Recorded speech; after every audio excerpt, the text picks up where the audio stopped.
Indian రైల్వేలో daily కీమెన్ డ్యూటీకి వెళ్ళేటప్పుడు రెండు రెడ్ ఫ్లాగ్లు, ఒక green flag, helmet, gun, spanner, rail fusee 30 jumper, carrier, bag, water bottle 2 litres, gloves, detonators, కొడవేలి, ఫ్లాగులు, keyman board, liner, ring, detonators, ఈ సామాన్లు తీసుకొని మార్నింగ్ 7 గంటలకు స్టార్ట్ అయ్యి మధ్యాహ్నం 12 గంటల వరకు లైన్లో 3 లైన్లు పోయి 3 లైన్లు 6 కిలోమీటర్లు తిరిగి రావాలి.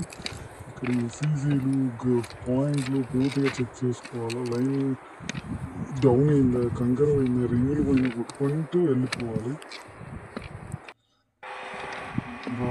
ఇక్కడ బ్రిడ్జెస్ చూసుకుంటూ వెళ్ళిపోవాలా. అలాగే మధ్యాహ్నం 2 గంటల నుంచి మళ్ళీ రెండో రౌండ్, మధ్యాహ్నం 2 నుంచి 5 వరకు మళ్ళీ ఒక రౌండ్ తిరగాలి. మొత్తం 12 దగ్గర 13 కిలోమీటర్లు రోజుకు వాకింగ్ ఉంటుంది. రింగులు కొట్టుకుంటూ వెళ్ళిపోవాలి. ఎస్ఈజీలు చెక్ చేసుకోవాలి. ఎస్ఈజీలు చెక్ చేసుకోవాలి. ఇటు బోల్ట్లు చూసుకోవాలి. బోల్టల్ ఫిట్టింగ్ చేసుకోవాలా. ఎస్ఈజీ బోల్టల్ చెక్ చేసుకోవాలి. గ్యాప్ చెక్ చేసుకోవాలి డైలీ. ఈ చలికాలం ఆ గ్యాప్ అనేది పెద్దగా ఉంటుంది, ఎండాకాలం ఆ గ్యాప్ ఫిల్ అవుతుంది. పాయింట్లు చెక్ చేసుకోవాలి. క్రాస్ రైల్ చెక్ చేసుకోవాలా. బోల్టల్ చెక్ చేసుకోవాలి. క్రాస్ రైల్ చెక్ చేసుకోవాలి. పాయింట్లు చెక్ చేసుకోవాలా.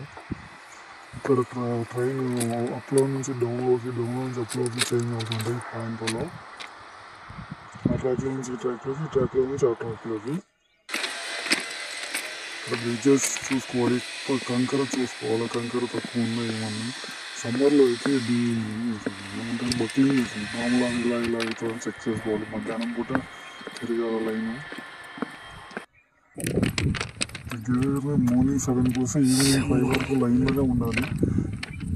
45 degrees టెంపరేచర్. 2-3 లీటర్లు నీళ్ళు తెచ్చుకోవాలి. ఇక్కడే ఉండాలా, ఇంటికి వెళ్ళడానికి ఉండదు. జాయింట్లు చెక్ చేసుకోవాలి. ఎక్కడైనా కంకర తక్కువ ఉంటే చూసుకోవాలి.